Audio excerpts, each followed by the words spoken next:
that you put the hangers on, that's going to help out a lot.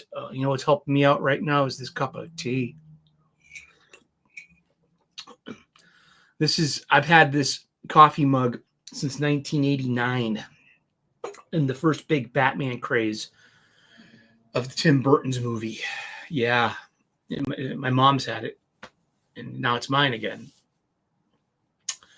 It makes you think that, like, make sure you're always buying nice presents for your family and for your parents. There's a good probability that they'll be yours once again. Yeah, let's see. I am sorry to hear you not feeling great, but hope you feel better. My work hours got cut last night, so I am working less for at least the rest of the month. Sorry to hear that, Lane. I hope everything is going to get better quickly. Hey, Bone, how's it going? Good to see you. Good to see everyone out there in TV land. Welcome to the Super Sully Sunday stream. We will review 14 Marvel comics. We're going to play What's in the Bag. There are 4 floppies in here that I got from my local comic book shop. If you watched West yesterday, then you already know what they are. It's not hard to figure out.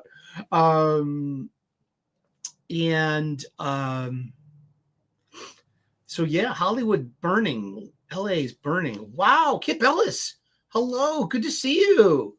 I'm doing okay. I'm a little under the weather today, but I did it to myself. You know, Lane Kramer says, "Oh, should I be saying your actual name or just code names? She use code names. Jargon,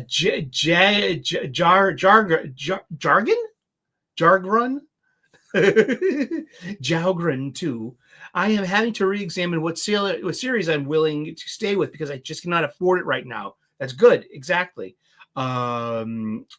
Now, in reading stuff that makes my head hurt, no Marvel writing concussions allowed for a bit. Yeah, I'm very, very stingy of what I spend my money on. I think I have at least 14 different books on my pull list. 8 of them, I believe, are Image books. And there are 2 Marvel books, maybe 4 DC books. Superman, Absolute Superman for now, Hellblazer, Green Lantern Corps, Aquaman, so that's up to 6. And I just apologize for my low energy today, but I did bring Girl Scout cookies. We've got 2 of my favorites with peanut butter patties. Peanut butter. I'm gonna chomp in your ear. And Caramel Delights, formerly known as Samoas. My favorite. That's the one with the coconut in there. And yeah, you know, let's see. Lane says, I have 13 books on my sub, all Marvel or DC. I have some new ones coming, like One World Under Doom and Red Hulk. I think I'm going to toss out All New Venom and maybe JSA. Yeah, the new JSA book isn't quite hitting it with me either. And I got into it last week because of my big dumb crush on Jenny Lynn Hayden. And then how, like, you know, she broke Kyle Rayner's heart. Hey, Fear Monarch, good to see you. Everyone's coming in now. Get a good seat. Good seat still available. Call Ticketmaster. Don't call Ticketmaster. They're going to charge you an arm and a leg. An arm and a leg. They're going to charge you an arm and a leg. Yeah.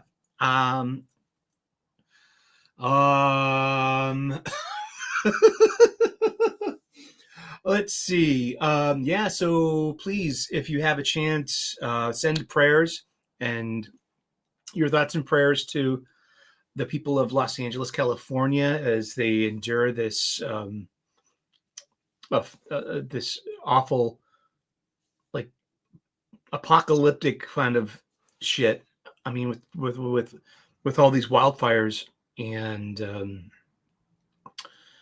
it's just interesting to see the level of just cruelty on social media. Like Mark Hamill. I love Mark Hamill. I love you, Mark. I love you, Mark. You're a bit of a wackadoo when it comes to your side of the aisle and how judgmental you are. But I mean, I think that I heard that the reports of his house burning down was false. And with James Wood as well, I believe. I think, hook Jenny up with Kyle Rayner again, not Sand, and see if she can help at least be at least White Lantern emo spectrum. Yeah, so you can, and of course Kyle is the second baddest with Lantern right now, to the sad Lantern of Carol. Yes, the Sorrow. That's his name, is the Sorrow, the first fractal Lantern. I actually like his design. I know it's cute to make fun of stuff and things, but this is Jeremy Adams' contribution to Green Lantern mythos. And I like the design, and I like it's easy. It's low hanging fruit, and it's sure we're gonna bust his balls. Sure, I hurt myself today to see if I still feel. I focus on the pain, the only thing that's real. I was emo, not like outwardly emo, not like the trappings of like black fingernail polish and looking like the guy from The Cure. No, I was emo on the inside, very tortured, and I would just express it at any I turned a corner when I hit 50. I was like, fuck that. I didn't want to be like the 50-year-old emo. It's kind of embarrassing, and it was bad enough being a 40-year-old emo, an emo in your 40s, and just like, baying at the moon and just like, it just, like, oh, woe with me, oh. But you know what? Really helped on that was just because in my mid 40s, started like 5 years ago, I started with gratitude, making a gratitude list, and over time, the gratitude list really, became my new operating system. So I just, but I did make a conscious choice at 50 now, like, no more emo tweets, no more emo stuff. And like, like, Sully, you're so positive and you're so, you're so optimistic. Sometimes I fake it, and I'm really good at faking it too. So you won't know if I am, or maybe you will, but I don't really fake it much often anymore, because I genuinely am happy. I'm genuinely content. I'm genuinely, I'm peaceful too.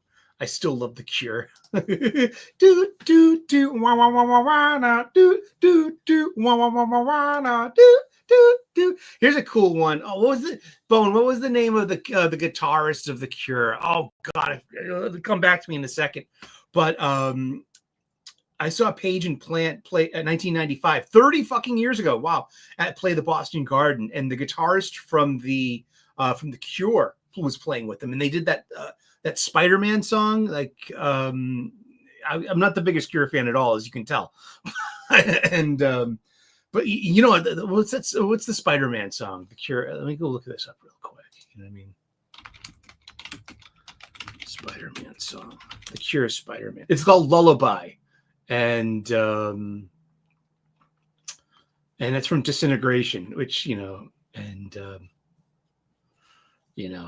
on candy striped legs, the Spider-Man comes. Yeah. And just, Lullaby. Thank you. There we go. But yeah, they played Lullaby. And somebody, and just like, wow, that's that guitar, that sound that was there on stage. Page Plant 95. That was a really good show.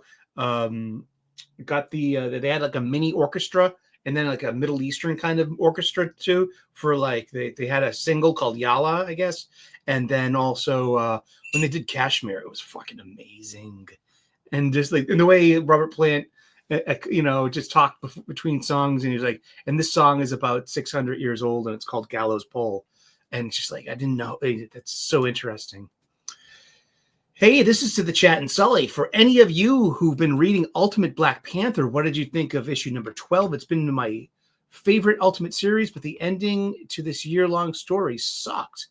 I didn't mind it. I mean, it's been my favorite of the Ultimate books so far. I mean, I like it better than, I'm not buying it. I should be, it's like I'm buying Ultimate Spider-Man. I think it's better than Ultimate Spider-Man in a way.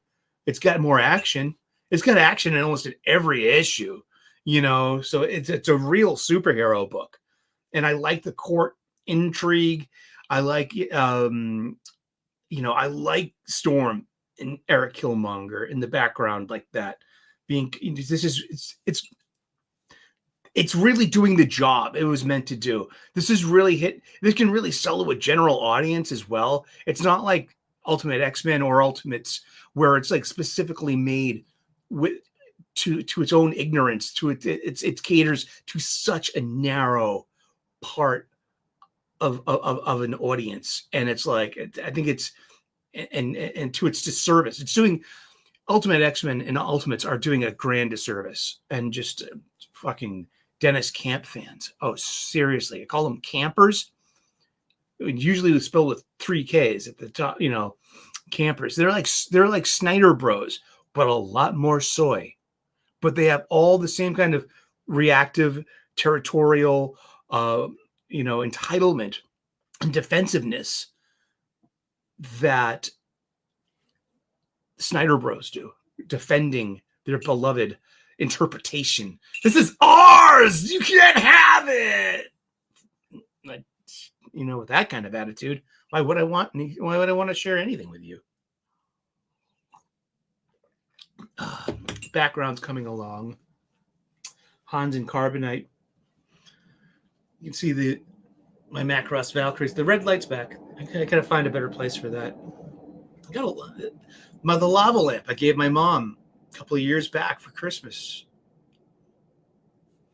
Yeah, it's mine now, I guess. And I run the box and it says to somebody, and I'm like, oh well, this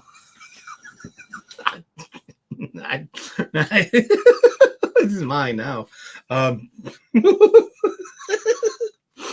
Oh boy. And how are all you doing out there today? Girl Scout cookies. All right. This cup of tea is really putting some wind in my sails. Talk about the Santa Ana winds, though. Jeez. So let's bring up the clickbait. Hollywood burning. I don't have anything to say, to be sure. I mean, they have, thoughts and prayers. Comic book legend. Yeah, legend. Comic book writer and artist Jimmy Palmiotti. He's interesting. I like Jimmy. Jim's all right. He's very well intended. Your boy Zach likes to make comments about his level of intelligence and a potential IQ score. I think that's neither here nor there. I'm a bright bulb, but also I'm pretty dense when it comes to shit, here and there as well. But Jimmy Palmiotti is like, literally saying, for looters, especially looters at this time, they should face cowboy justice. You know what that means, right? I don't know if I agree with that. I think cowboy justice is that's extra judicial. And we're all comic book fans. We're all superhero comic book fans. And there's so many of those vigilantes, those costumed adventurers, those Cape Crusaders, they are extra judicial as well.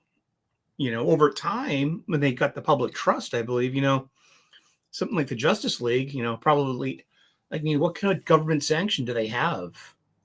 You know, have they been deputized by the President of the United States of America? Do they have something in the UN Charter that gives them some kind of limited agency in order to, operate within sovereign borders?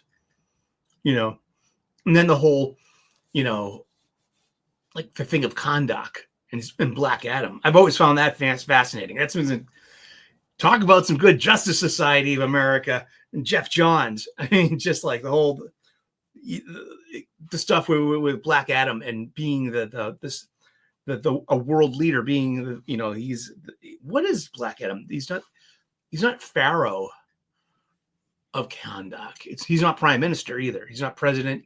He's not dictator. He's not. But he's like, what's his title?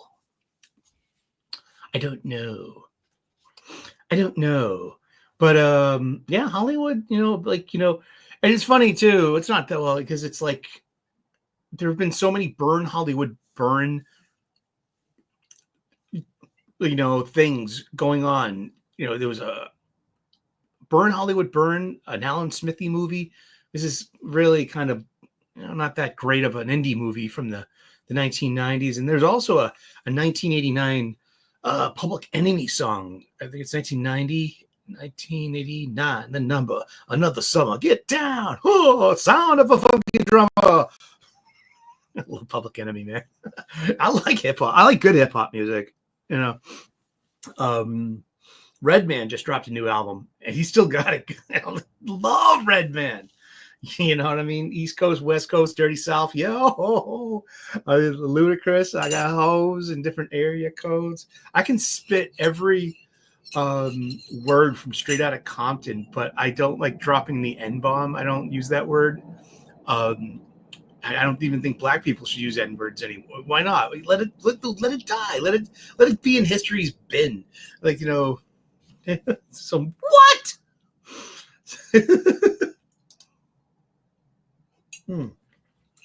That was so good. I'm gonna have another.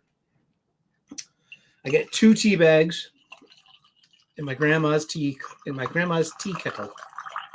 This is a teapot. I'm a little teapot, short and stout. Here is my handle. Here is my spout. And the spout do do do do do doopa doopa doopa doo doopa doo doo. Hey.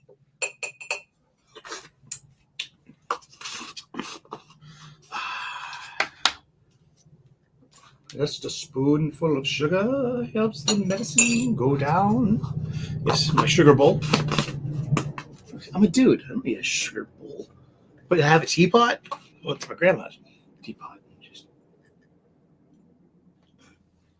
PTSOTL, put that on the list. I need some more half and half.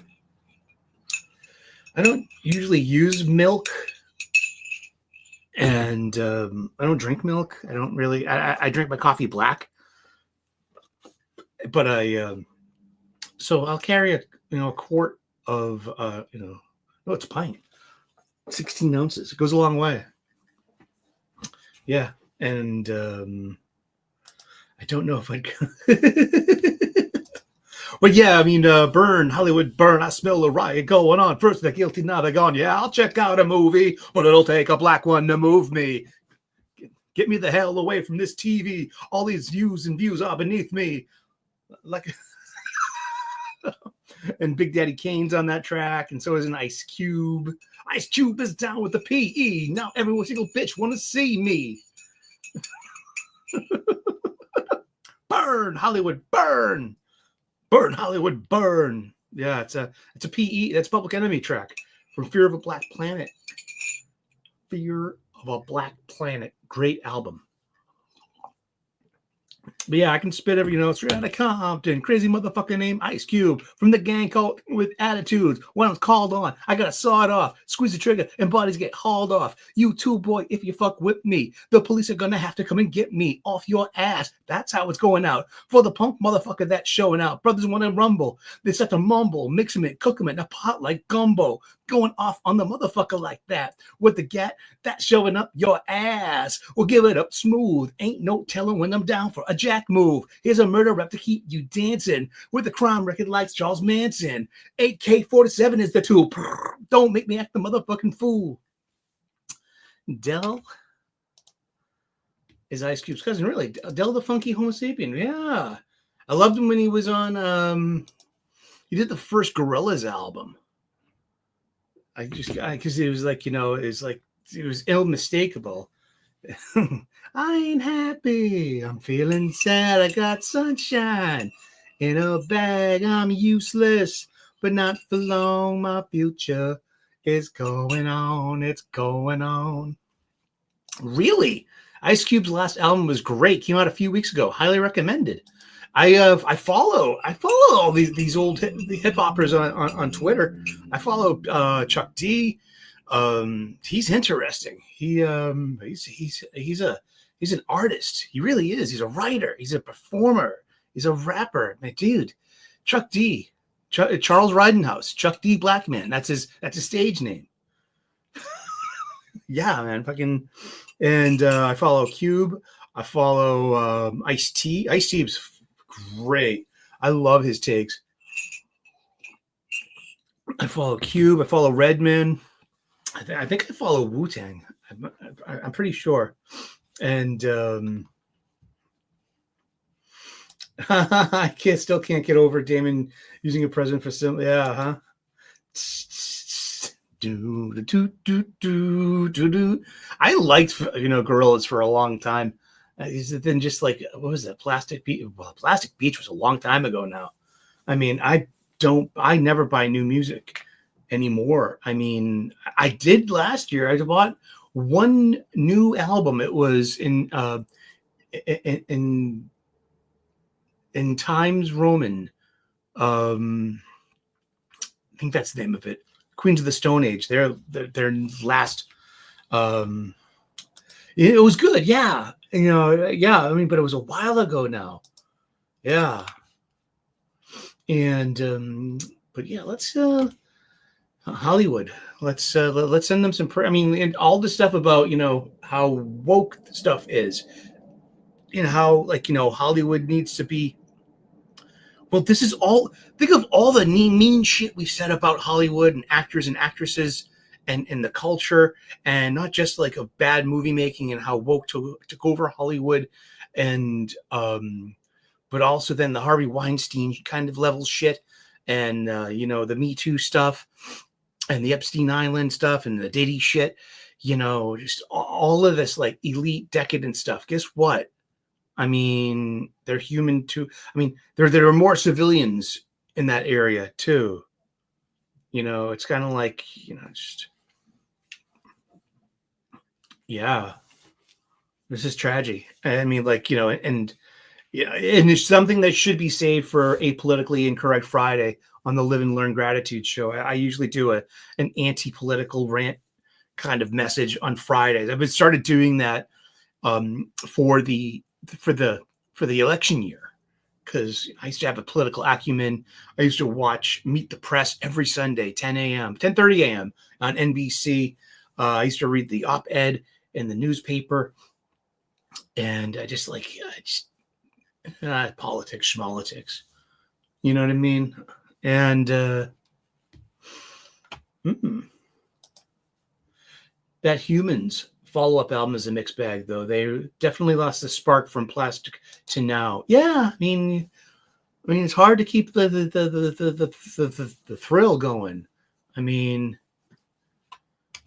sheesh. I mean, look at U2. That band's been together for closer to 50 years than not. Scorpions, Germany's Scorpions. Yeah, I love Scorpions. Yeah. Here I am. Rock you like a hurricane. The bitch is hungry. She needs to win. So give her inches and feed her well. Klaus Meine. Michael Schenker. Is it Michael Schenker? No, it's Rudolf Schenker. That's his brother. Michael Schenker, MSG. He was like this virtuoso guitarist. But his brother Rudolf, he's that smiling rhythm player for Scorpions. Scorpions they're on their 60th anniversary. They're still on tour. I should just go see them to see them, man. You just to maybe like just high five Rudolf Schenker. You're my spirit animal. You're always smiling. You know, I have this joke like, what are we having for supper tonight, Klaus? Oh, Rudolph, I think it's pussy again. Ah, that's why I'm always smiling. Oh, man.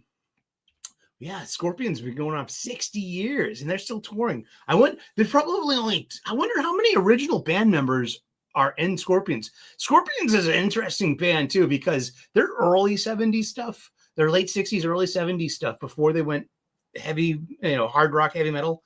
It's a little folkier, and I'd say check out the pre-metal Scorpions. Yeah, just they have such a big career. Wow, 60 years. God bless you, Gemini Scorpions. But yeah, let's send love, and if you can, like, you find the right things to. But yeah, I don't want, but it's almost like a cleaning up. For example, Jamie Lee Curtis had satanic paintings in her house. Those are all burnt up now. Yeah, subject to decay are all component things. Struggle earnestly for your own salvation. Those were the dying words of the Buddha. It was either that or, oh, fucking mushrooms. Yeah.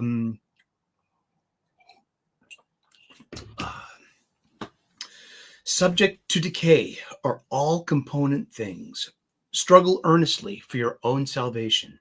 And that's a translation too. So I've heard many variations of that, of the Buddha's final words. I wonder what language it was in.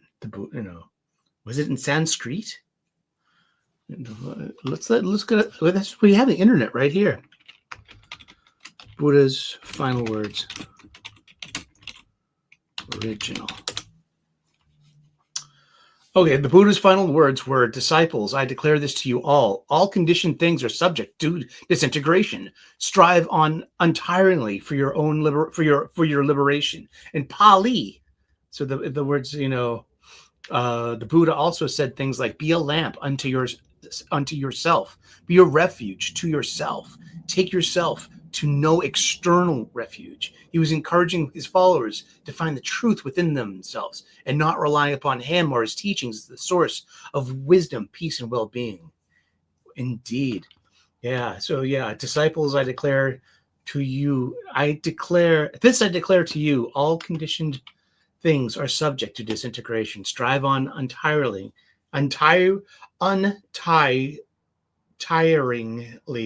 for your liberation. Subject to decay are all component things. Struggle earnestly for your own salvation. That's the form I know it as. It was in Pali.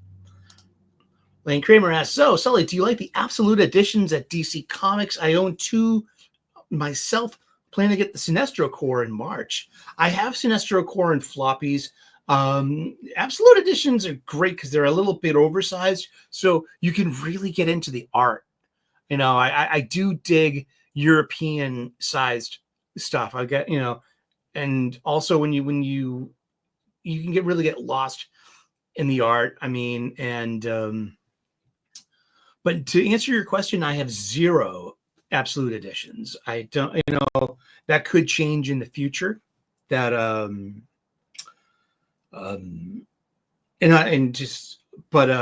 I was going to buy the hardcover book that came out, the 1982 DC Style Guide by Jose Luis Garcia Lopez. And I tried to order it through my comic book shop, and they can't order it. It's not through Diamond. It's not through Lunar. And so I will find it, though, because I have $100 gift certificate to my local comic book shop from my parents for Christmas. And my stepdad got it for me, and I think that that will cover the price of it because it's a pretty pricey book. And but yeah, so I can be sold on collections, but I have no absolute editions. Yeah, I bet they would like, but you know what? I gotta tell you, I'm perfectly fine with my old, copy of Watchmen. I would love to get the floppies, but also I love the I love the original coloring. So it's like if you get absolute Watchmen, and here, look, it's the Watchmen movie ticket. Back when you got tickets, I went with Aaron and Wendy and Anna. I owe Posty for a ticket, $12. But Aaron, if you're watching, I owe you $12 still, apparently. But I like the original coloring. This is like the second or third printing of Watchmen. So this I've had this same book for 30 years, I believe. Yeah, 25, 30 years. And for a publication, I mean, it's held up. I mean, winters and summers and humid weather, and the bindings held together. I mean, just like, so I'm not averse to getting collections. I would love, give me the choice of Absolute Watchmen or the floppies, the 12 floppies. I'm going to choose the floppies because I want the organically priced books, Sully. It'll be your best friend for pricey books. Ooh, nice. Yeah, I will find that book. I will find you. I will find you. But yeah, let's send some prayers, send some good energy, send our good chi to the people of California, to the people of the Palisades and of Hollywood, and let's send Hollywood our good energy. Let's AL! Pika's enthused. AL just came back from Japan with a Pikachu or two in her pocket. Well, they're called pocket monsters, Pokemon. Hello.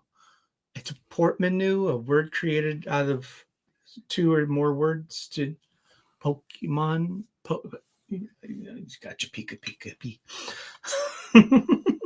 Pika was sending, like messages to AL, just being like, tell all my cousins back in the motherland. Is it the motherland still? I mean, I don't want to use gendered language and get you in trouble.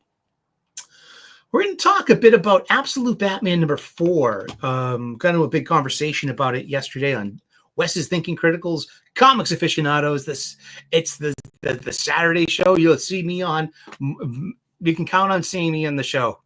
Coming up this year.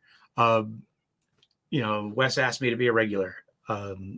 Before it's like I just fill in, and I've been always like blessed to be like, oh wow, he keeps asking me back on the show, and so he just point blank asked me this week, do you want a permanent spot? And I'm like, yes, please. And so yeah, there'll always be times when like I can't make the show, and someone else will be on it, but just like I'm really, really blessed and grateful. Glad I can share that with you guys. It's not something we made a big deal out of or talking about, like, we didn't there's no announcement to make, but it's like it's news, and it's news for me, and it's news for our channel, and because a lot of us come from that source, and like, how did I get on Wes? I was part of the chat, and I made my own content, and he started watching my videos. Just probably through just clicking on like, who's this Eric O'Sullivan that's in the chat, and I hear people ask in the chat sometimes like, hey, how do I get on the show? When's it my turn, kind of thing. And Wes is really picky too, because he's like, I got to be able to talk to people and run a show. So he's like, he trusts certain people that we don't step on each other. That we give each other time to speak, that we're okay with having our balls busted, that we know there's not an ego. Why would we? We're just, but it's a great show. He gets like about 3,000 to 4,000 views every week. And I've been blessed to, so many different creators, Mike Barron, Eric Canetti, Art T-Bear. I've got to be on with Perch 3 times now. You know what I mean? Like, I got a big kick out of it. Last time Perch was on the show, I wasn't. And Perch was like, hey, I like Sully. And I'm like, oh, man, thanks. I honestly didn't think he liked me. I don't know why. Is that imposter syndrome? You know, but hey, Dwayne Muth, good to see you. Awesome. Hey there, Eric, in the chat. Dwayne Muth knows more about comic books than probably all of us put together, and it's a wonderful thing. You can like chapter verse you and shit. I love that. Yeah, so the background's coming along. I love having the spinner rack. That's great. I mean, and if you ever want, just say like, hey, spin the spinner rack and show me a comic book. Show me a floppy, Sully. And let's just do it right now, real quick. Let's just grab a copy of something on the spinner rack. I got here an issue of Captain America from fall of 1981. If you know me, you know that I have a thing for fall of 1981, the Jim Shooter, using the real estate of the magazine itself to put a little bit of ad space on and to move copies, because covers sell periodical publications. They really do. I mean, this came out when I was 8 going on 9. My birthday's in November. So this was a 4-month span in late 1981, early 1982. So, and the price went up from 50 cents to 60 cents. You can also tell that this is a newsstand copy because of the UPC scanning code. If it had the picture of Spider-Man there, that means that was the direct market copy. And little ins and outs. This is issue 266, a Spider-Man. I believe that's a Mike Zeck. Yeah, that's it. That's a Mike Zeck cover. I think he does the interiors as well. Did I really pay $8 for this issue? I don't think so. Let's look at a comic book. That's what we do on this show. We look at comic books. I'm a lover of comic books. So are you. Check it out. We got the look 44 years ago, like more like 43. Lego. Still, oh my goodness. Will do. I will. Indeed. Thank you, AL. And thank you for the card, too. Mike Zeck does the interior arts on this, too. Written by David Anthony Vaught. Is that it? Kraft. David Anthony Kraft. Mike Zeck, John Beatty are the artists. Joan Chiang is the letterer. B. Sharon is the colorist. Jim Salicrup is the editor. Jim Shooter is the editor-in-chief. This is Captain America, Volume 1, number 266, cover dated February of 1982. That means it came out in November of 1981. Here we have, in medias res, we come right into the action. Who is that? That's the one and only Nick Fury, agent of S.H.I.E.L.D., strapped to a rocket. And we have here in the next one, Spider-Man and Captain America falling to their apparent doom. Mike Zeck art. Oh, man, yeah. Here we go. It's just some good old-fashioned comic books. There we go. Yeah. So let me know. We'll do that once in a while. We can do that once a show. Maybe spin the spinner. Random spinner rack. Where did I get that from? Over here. Right. No. Over here. Gee. Here we go. Put down the other Captain America. Indeed. Hey, Phil the Kill. Does your local comic shop sell spinners? Where does one get one of those? Cheers. Phil the Kill. I paid about here. I will. I got Javane Dargan asked the same question, and I had an answer. And I will get spinner rack. Magazine.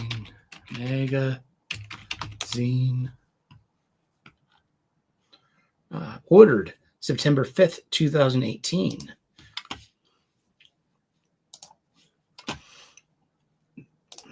Share screen. Share that screen. Here we go. Boom. This is for $175. I'll drop the link in the chat.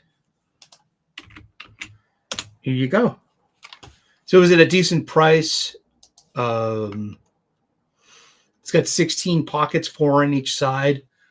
It didn't have the thing on the top of it for like, hey, kids comics. Those things are a little bit more pricier, really double the price, and they have more slots as well. Like, just so there are 2 different kinds. This is quite fine for like, my needs. For maybe in hindsight, I would have preferred the other one. Hey James, good to see you. Amazon, yeah, of course. I got Amazon Prime, and they deliver. I don't have a car, so Amazon for me is a kind of a necessary evil sometimes, because they deliver it to your house.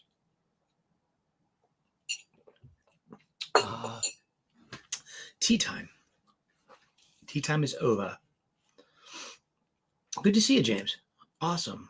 What's up, brother? Nothing much. Kind of just fighting the nagging low energy I got today. Batman, Absolute Batman #4. We was talking about it at length yesterday on Wes's Thinking Critical for over an hour. We talked about that, the single issue. We have a different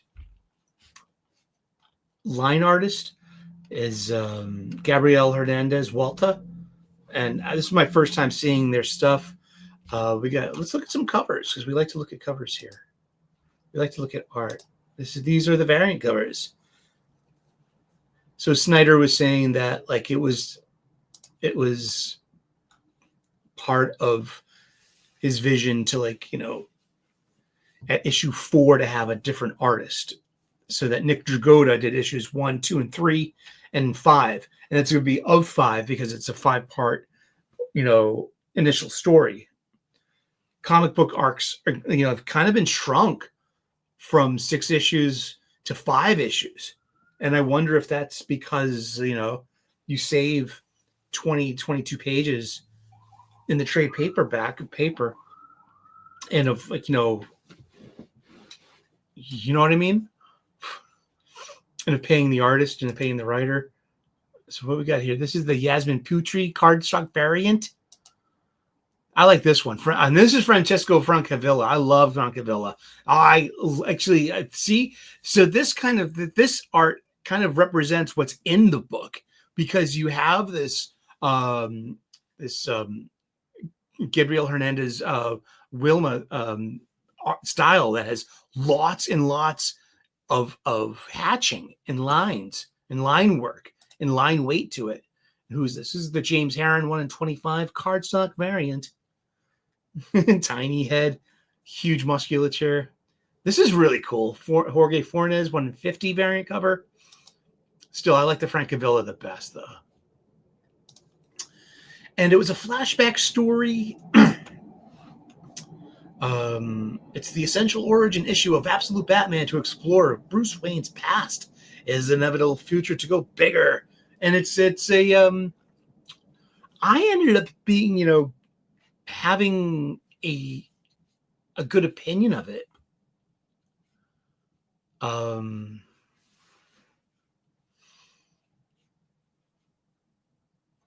Yeah. I didn't mind the art as much as everyone else did. And the story was tight. The story was sure. I mean, sorry. I haven't even, let's see.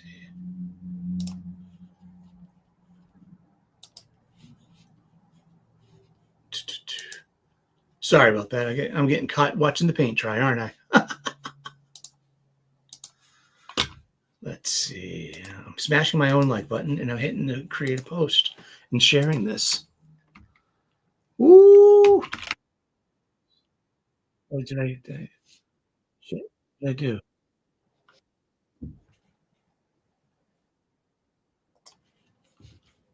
Trying to share this.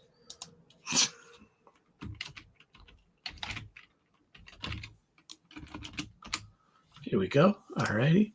And let's tell the world we're here. I'm using the share button to tell people that we're on right now. Here we are. Sorry about that. A little fart, a little brain fart. Here you go. We got 10 people watching. Way to go.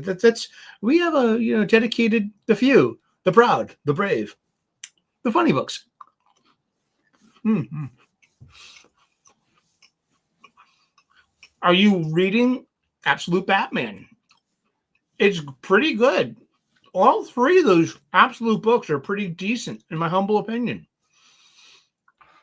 I like what Kelly Thompson's doing and Sherman Haven. They're doing over on Absolute Wonder Woman. It's unique. It is really made for a general audience. It's not suffering from all three of these comics aren't. Even if you think that Jason Aaron smacks of activism and his Absolute Superman, I don't know. I mean, I think I'm choosing not to interpret it that harshly. I'm going to see where this goes. I think I'm enjoying the ride. Dwayne Muth says, yeah, I like all three books. Yeah, I do too. And I'm not buying Absolute Batman and I'm not buying Absolute Wonder Woman because I can't buy everything. I'm such a huge Flash fan. I love a good Flash story. But will I get Absolute Flash? I'm definitely not going to be getting Absolute Martian Manhunter. Dennis Camp is not my cup of tea. I just can't see myself agreeing to buy it. But guess what? I have the right to change my mind. I really do. I can always buy a Mark Waid comic book if I wanted to. People are raving about, World's Finest still. It's still a competent, solid, decent comic book. And it does the job. I mean, I can always buy a Dennis Camp book if I wanted to, if it was good. Would I buy a Dan Slott book? No, because he's got me blocked on Twitter. I don't care what his reasons are. No, thank you. Batman did not skip Arm Day here for sure. I am reading Absolute Superman right now, and I'm planning to get Absolute Flash as well. It'll be drawn by, I forget, but I seen the preview of the costume. Absolute Batman is fighting to keep me on board. It's got so much wrong with it, but I do love what it's attempting to say. I think there was a theme going on with Scott Snyder this week in part 4 of this. So this is an odd thing to have, in the timing of your book. So maybe it's a 5-act. This is a 5-act structure, and so we're coming into this is the penultimate act, and so we got one issue left. So we only got 28 pages to start. How are they going to wrap this all up? And well, it's Scott Snyder. He's good at his job. Usually, he's consistent. But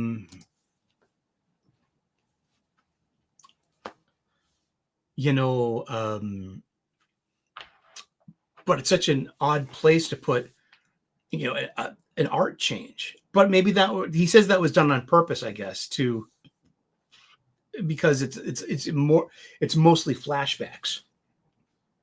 if that was the case, if they're the very few in the now scenes, I would have liked to seen Dragotta have done the art for that to keep consistent. And then you have these flashback scenes to Batman's first night out in his first version of the costume. And then further flashbacks back to what led up to going to the zoo that fateful day that Thomas Wayne was murdered by Joe Chill. And it's Bruce being a genius. And it's Bruce showing, you know, the future of his, like, you know, he's an engineer. He's the same Bruce Wayne, I guess, and, you know, just a different inciting incident. Is Bruce Wayne is off the charts smart. You know that. That's like his superpower, is besides money, is human intelligence. You know, he's more of the Nietzschean Superman than anyone else, I think, in these hero stories, you know, in a way. I got Last Ronin right here. I got the reprint, the oversized reprint. I got all that. Was good. I really appreciated that too, because that wasn't set in IDW continuity. That was old Mirage continuity.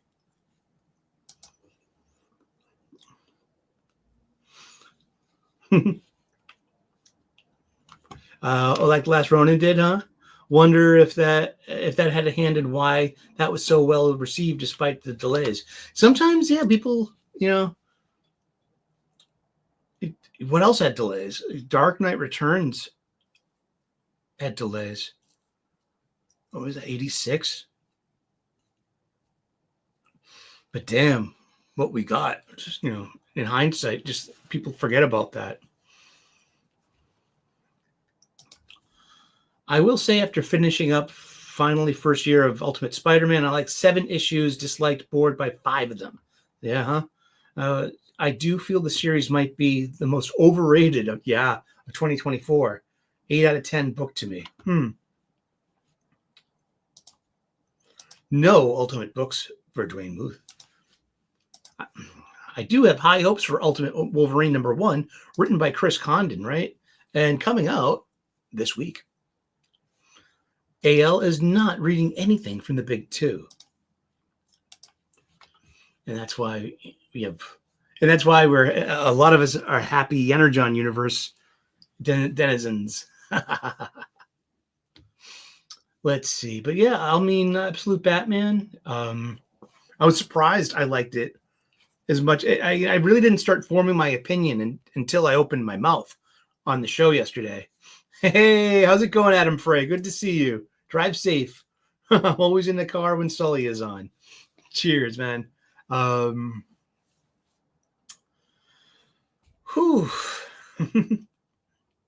Let's see. Let's get to some reviews. Read 14 different Marvel books this week. There was Wolverine #5 by Saladin Ahmed, Legacy number 397, and this is the one with the Wendigo, and actually how this is actually kind of a terrible book, but this issue itself was kind of so dumb and so over the top. It reminded me of an 80s canon action movie. So dumb and so kind of fun, you know. Yeah, that's about it. You know, it was kind of fun. Let's see. What else did we read this week? What if Gambit became the Herald of Galactus? One shot. Really enjoyed the heck out of this. Josh Trujillo wrote it. Manuel Garcia was the artist. And I believe those two were the battery on the recently wrapped up Blue Beetle that I really didn't hate. What if Galactus transformed Gambit?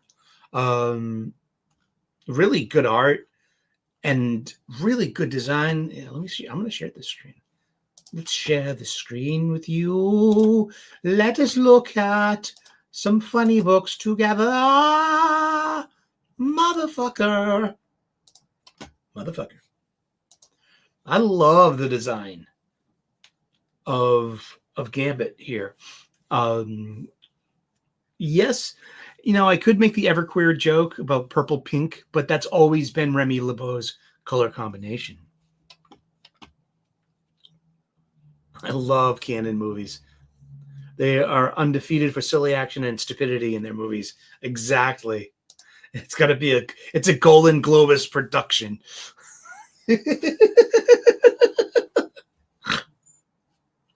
Oh boy. But yeah, this wasn't a bad book one bit. Really enjoyed it. I love the design of the Gambit Herald here, the energy. He's got this like firestorm flair to him, man. I mean, I love it. I really do. And this is a pretty decent story. And it's good enough to go back and get, though.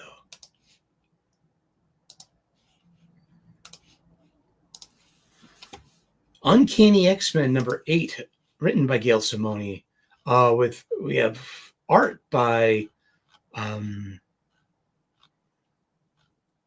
Javier Garran, who's doing. Daniel Marquez is doing the art in this usually, and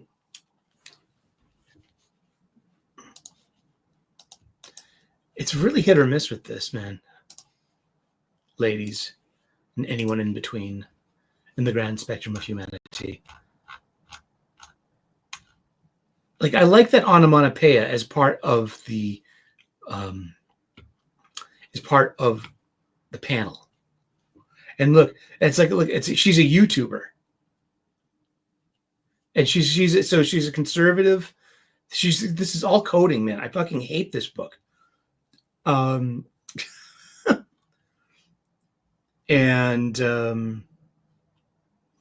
I like the design of these couple of pages,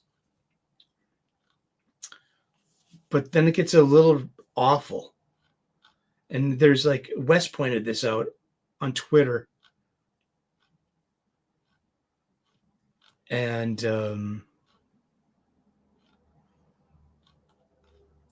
this panel right here, this is the famous Professor Xavier is a jerk. And I mean, I'm finally with the rest of the boys on this, on how terrible Rogue's voice is. Now, I've been enjoying Simone's use on Gambit. I think her Remy LeBeau is kind of spot on. But I mean, some of these people, look at this. Look at Wolverine. Look at. I mean, that's not exaggeration of musculature. This is just a bad drawing.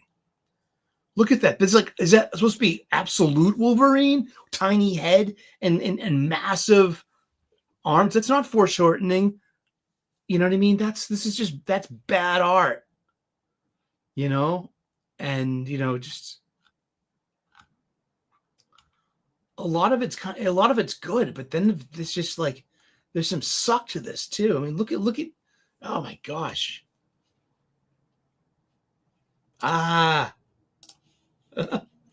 No more on the nose comics, please. I know. Well, he had silver parts, his boots and his chest plate, but his jacket was transformed into that plasma energy with the Kirby crackle. I really enjoy the design of that a lot. But oh gosh, what a bad book. Uncanny X-Men. Jeez, I got so many X-Men comic books. I mean, there's Ultimate Black Panther number 12. It's just,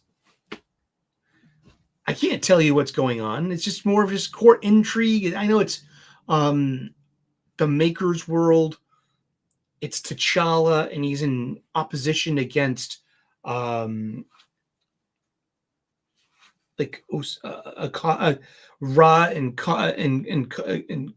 Khonshu. Is that the name of it? Khonshu,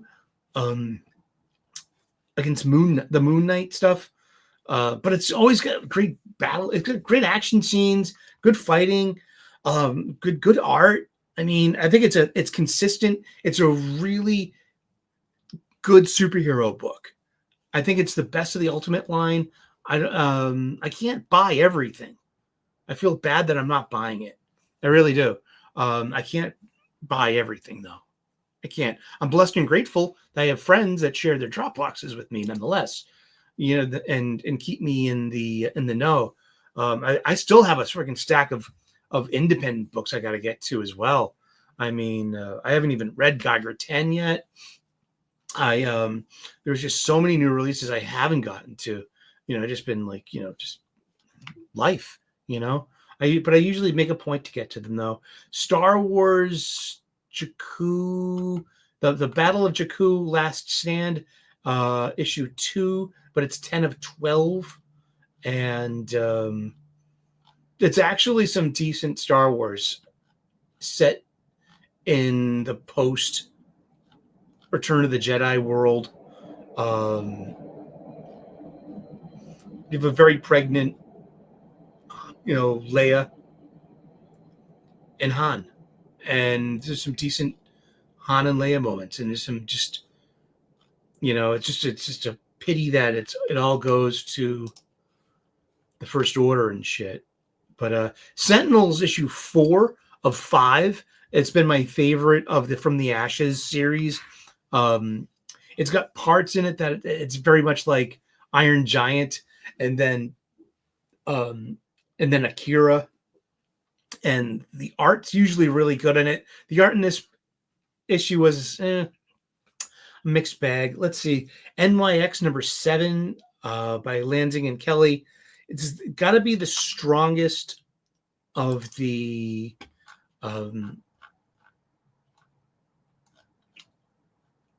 let's see, NYX. This is the strongest issue of NYX so far, in my humble opinion. Lansing and Kelly can get a base hit. They can get base hits occasionally. They're professional writers. I mean, they're Guardians of the Galaxy. I mean, stands out to me as like, oh, that was really good. It's just about like Prodigy fighting Sync. Sync comes into Manhattan and steps into the NYX neighborhood. It's interesting too, because they really are trying to make a neighborhood of New York City. Like, it's got a flavor to it, like the East Village, or like Bedford Stuyvesant in Brooklyn, or or Chelsea, aka Hell's Kitchen. If you've been to Manhattan, it's full of neighborhoods. It really is. It's because it's such an old city. For speaking for American, for America. Hey, Boston was settled in 1630. We're coming up on our 400th anniversary in 5 years. There's so much history and so much neighborhood. So they are trying to make this mutant neighborhood, and it kind of works. It's fine. Yeah. I mean, it's not Krakoa. But it's a part of New York, which is this, like, it's always been some kind of hotbed of it's Rome. You know what I mean? John Lennon said it. If I was alive in Roman times, I would live in Rome. Because that's where it's the biggest city on the planet. That's why I live in Manhattan. And he said that in the 70s, and that's why he made New York City his home. Khonshu, Gesundheit. Thank you. Did you just snort? I did, didn't I? Let's see. I'm constantly 40 comics behind. I clear a day or two a month and read 20 comics in a day. Make my chaotic comic book reading routine. LOL. I hear you. Yeah. But yeah, as it gets a bit cliche having teammates fight and make up, but that's a lot of superhero storytelling. You know what I mean? That's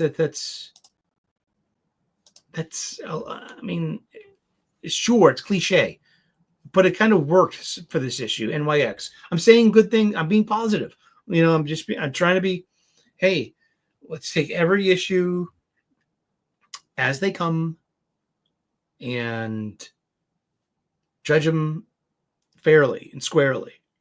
The art was okay. The fight scenes were okay.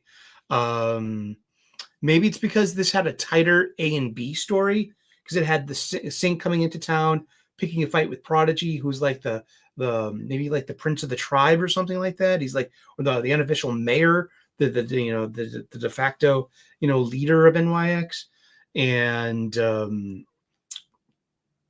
then a Ms. Marvel Kamala Khan focused story. So it usually just focuses on everyone on the team, and just it's I don't know. This seemed a lot more focused than usual. And so New Champions #1, it was terrible. Oh my gosh. It feels like Marvel has introduced about 20 new teen heroes over the past couple of months. I mean, you look at Exceptional X-Men. You look at Uncanny X-Men. Look at and these New Champions and these mashup characters. And it's a Steve Fox book. And he introduced some of these characters in Spider-Woman recently on his Spider-Woman mini. That didn't take, but let's see. New Champions wasn't great. Namor #6 by Jason Aaron. Ricky B, how are you? Good to see you. Thank you. My thoughts about Absolute Superman. Is it good? It's fine for me. Yeah, I mean, I'm buying it. So I made the commitment to try one of these. I go to the local comic book shop every week. It's on my pull list. And so I bought Absolute Batman 1. I did not buy Absolute Wonder Woman. And so far I'm pleased with it. The art's pretty solid. I like the twist at the end of the last issue of issue 3. So there's a mystery, like, where's this going? I mean, yeah, I'm here for it. Yeah, so I've been liking it. Let's see. Namor #6, it was weird. It wasn't terrible. The art was here and there. It was readable, and you could follow it. I'm not sure I liked it, but I didn't hate it. And it's Jason Aaron being Jason Aaron. I'm not like a Namor fan, more of an Aquaman fan. We'll get to that. Cookie? Girl Scout cookie. Girl Scout cookies. Girl Scout cookies. What if Mickey and Friends became the Fantastic Four? It's the Disney, it's a cutesy-utesy kind of attempt at a kid's comic.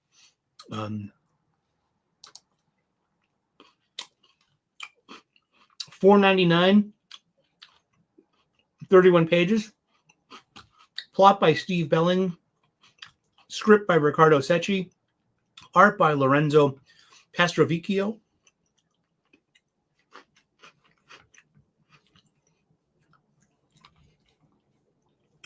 And what if Mickey and Friends became the Fantastic Four? I really enjoyed it. It put a smile on my face. I mean, it's Mickey, of course, becomes Reed. Donald becomes Ben Grimm. Minnie is, of course, Sue Storm, and Goofy is the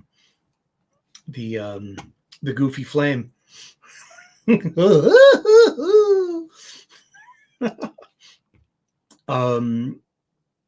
It was fine. It was cute.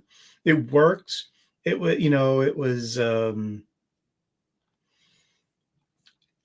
I really like the reveal of the bad guy, because it didn't they went with Fantastic Four #1, so it's Mole Man, and it's Pete, Mickey's nemesis.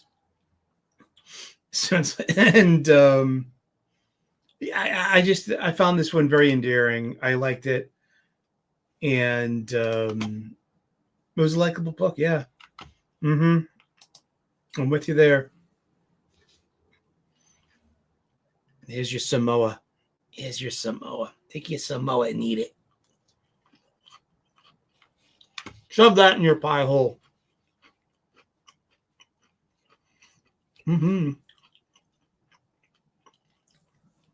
Indeed.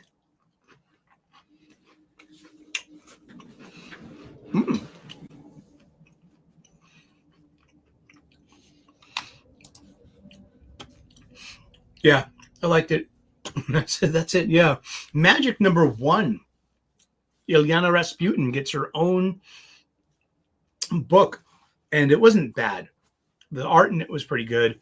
Magic #1 surprised me. Ilyana was a favorite character of mine growing up. I grew up with New Mutants and New Mutants Volume 1, like the OGN. That all came out when I was about 10 or 11. So it's a great, not just being an X-Men fan, but being a New Mutants fan as well. I mean, come on. That was a great book. Of course, I had a huge teenage crush on Ilyana Rasputin. It's nice to know she's grown up to be, a really hot, scantily clad. She's cheesecake.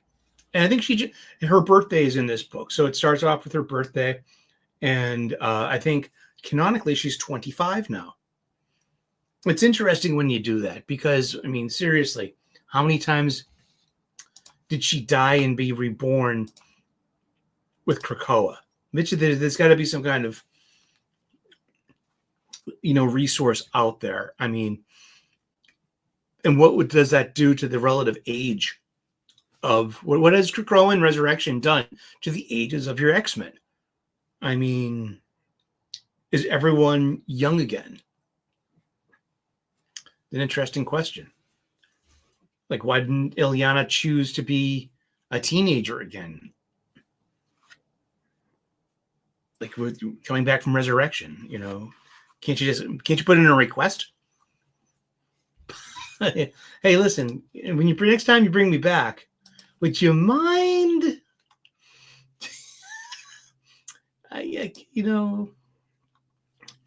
Daredevil Unleash Hell #1 wasn't as bad as I thought it was going to be. The only thing that was really kind of cringy was there's in the first 2 pages,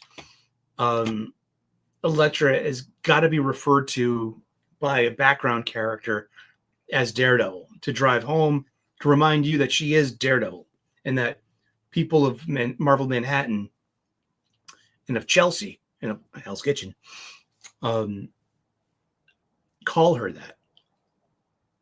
All right. But overall, it was actually a pretty decent book, pretty good fight scenes.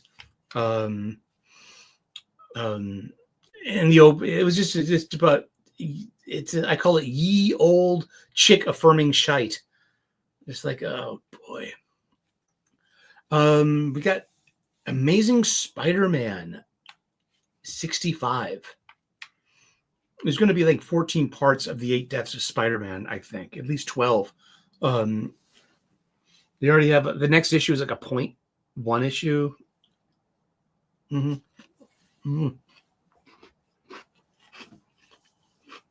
think it's ASM 65 Point Dead.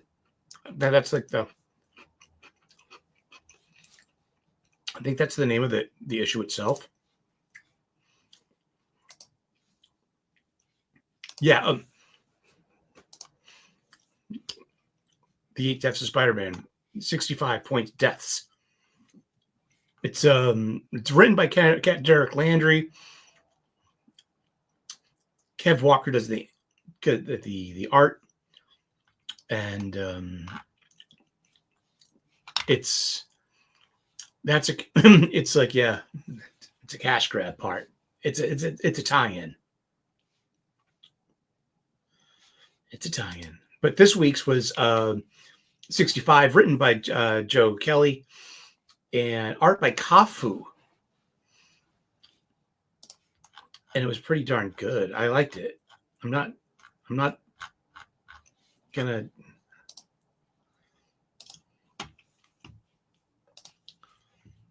The Eight Deaths of Spider-Man.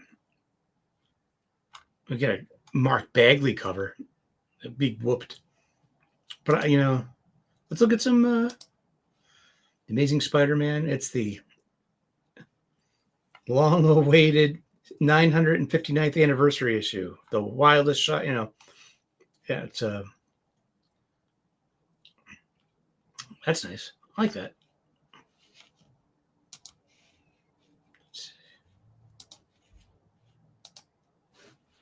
There's Spider-Man Rivals.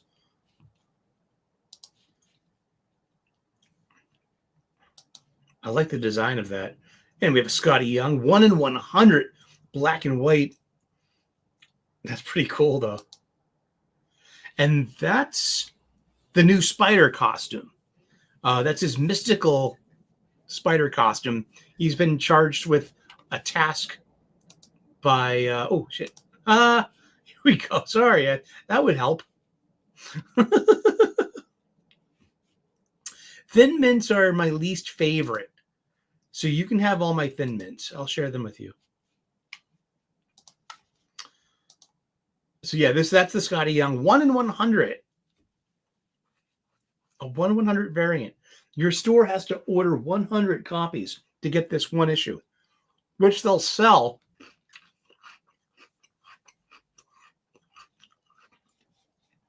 for what? I think $50. That's the Rivals cover. I like that. I love the design of that outfit. There's the color Scotty Young variant. There's the Sue Storm. Fantastic Four homage. That's pretty cool. And this is the 1 in 25 Elizabeth Torque variant cover. And that's his mystical look. I don't mind it. I like a good, I like a Spider-Man variant suit. I do. I really do.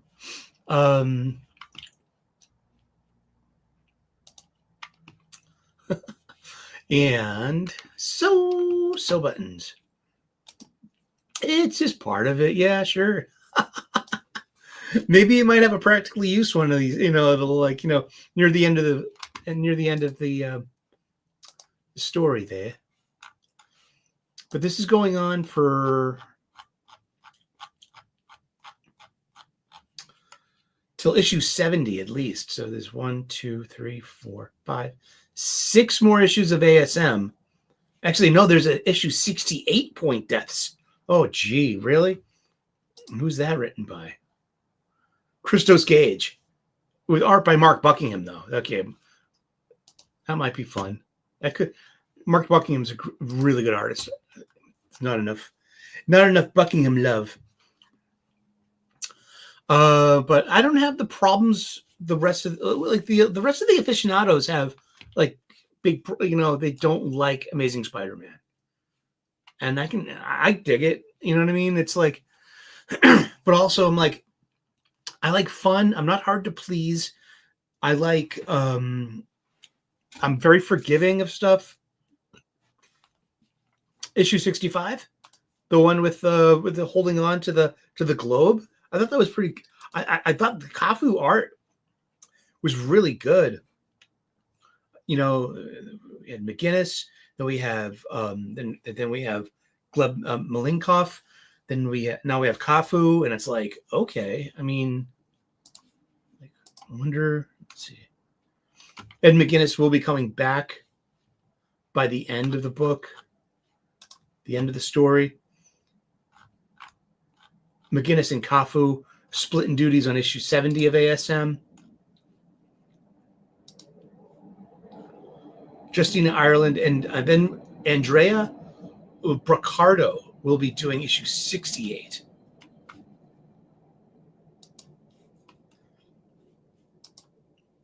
'67. Justina Ireland, Andrea Braccardo.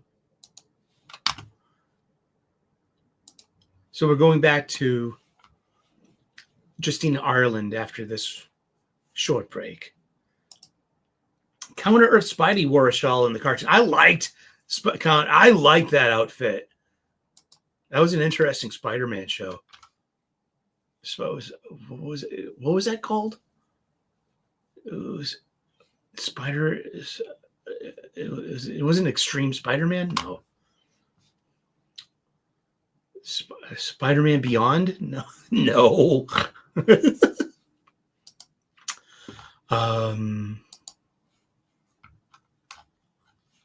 Yeah.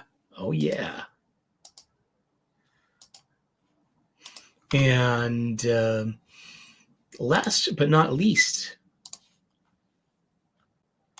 All New Venom #2. It was pretty bad. There was some really fun stuff in the book with Dylan Brock giving Paul shit. I loved that. That was really fun. But it was only those 2 pages. And that was it. Yeah. Besides that, it wasn't really good. On an independent book, it's called Death of Copra. That was a really good book. If you know what Copra is, by Michel Fife, I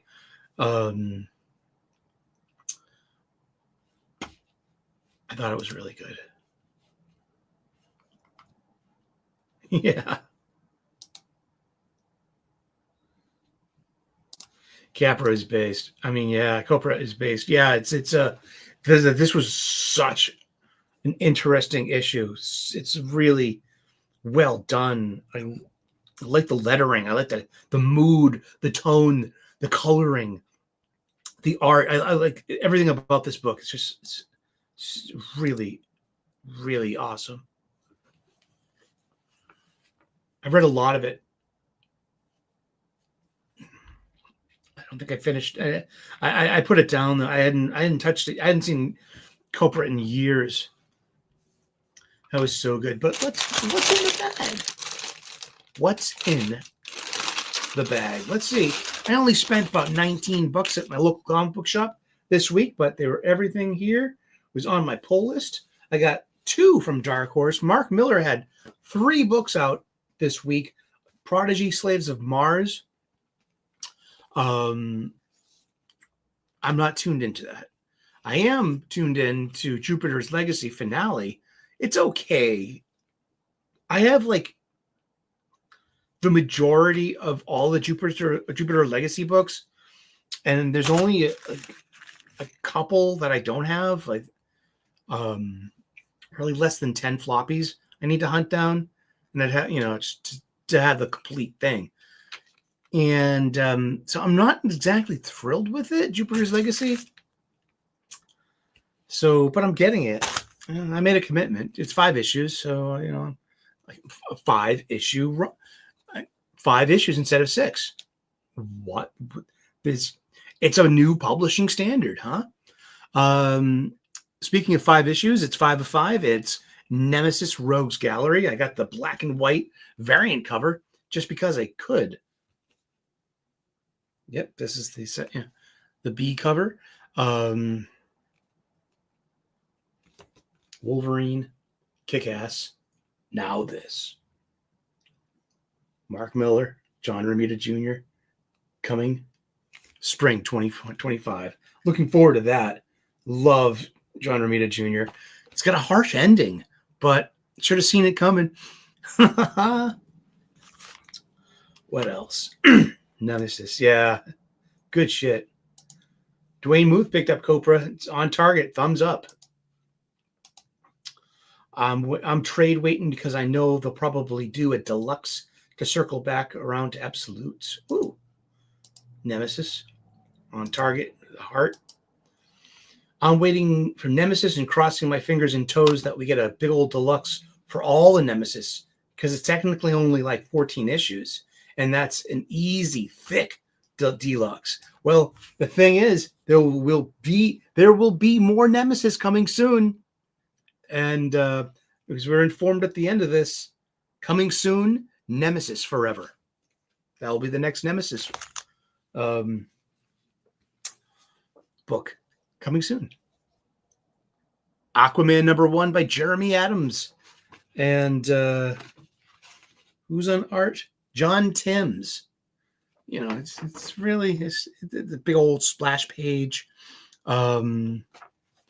really digital stuff, but you know, it's got a really good twist at the end. It's just it's all set up.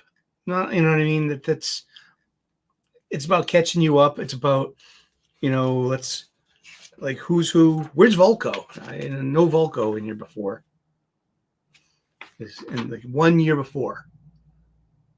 Okay, you blink and you miss that, because it's like this. It's this computer generated stuff inside the smoke. You know what I mean? Like, I just caught that. I didn't catch that the first time I read it. You know. You got, you know. So since the powers get switched around from, no, it was the Lazarus thing? When did everyone's powers get messed up? Oh, that was after everyone's powers got restored after absolute power. Okay, and so Arthur has Mara's talent and her water-based telekinesis power. So he's learning how to use a new power set. So he can form a water sword, which is pretty cool. And it's got a really good twist at the end that, you know, is kind of going to tie into probably you know what would be cool? If the inevitable all-in and absolute crossover, you know, the kind of the all-in special #1, if you that center page, you know, with the flip book, and maybe Jeremy Adams hopefully is writing the next Crisis. Wouldn't that be something? I'd be all in for that. No pun. Was it good? Yeah, it's fine. It's fine. You know what I mean? Jeremy Adams, he knows he knows the gig. He does the job, and it's on my pull list. I'll be tuned in for the duration. And my pick of the week, Transformers #16. Jorge Corona's art in this is great. We get introduced to old friends, like Trailbreaker shows up, and so he uses his inert power set, and I'm like, wow, I forgot about that. Like Skywarp had this ability to literally warp. Yeah, that's in his power set.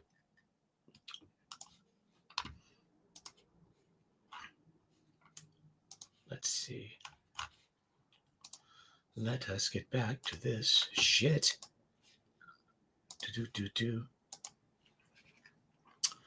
Hydrokinesis.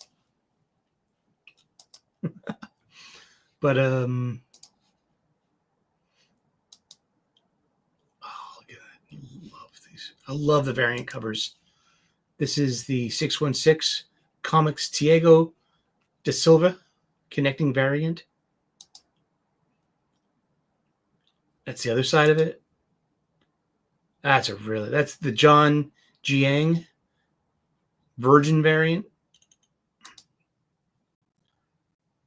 The Miko Suan Virgin variant. Oh, that one's really nice. I would have loved to have had. That's Bruticus, right? So lots of Decepticons fighting each other. That's the gestalt of the Combaticons. Am I? AL, are you out there still? I nominate thee. You are the Energon keeper, aren't you? You read Void Rivals. It's a good book. It's the Carl Kishel 1 in 10 variant. Starscream versus Soundwave. The Manabu Yashiro variant. Ah, this is great. The 1 in 50 Omar spoiler variant.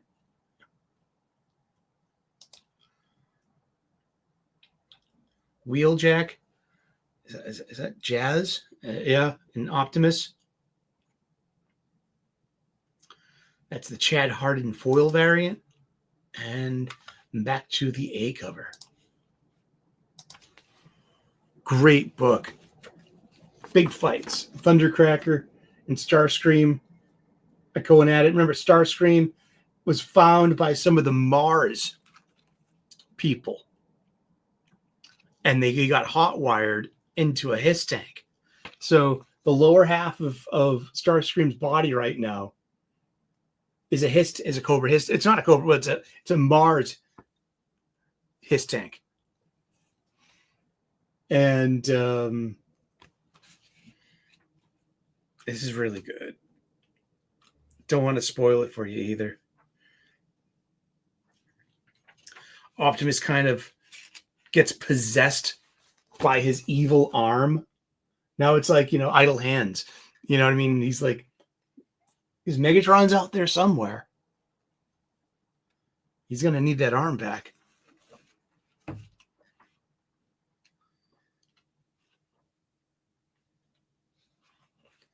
And issue 3 of G.I. Joe comes out this week. More Energon Universe. Yep. Transformers 16. Only 8 more issues. Is it 8? 6? Yeah, 8 more issues, and that'll be it for Daniel Warren Johnson. Somebody else will be getting Transformers.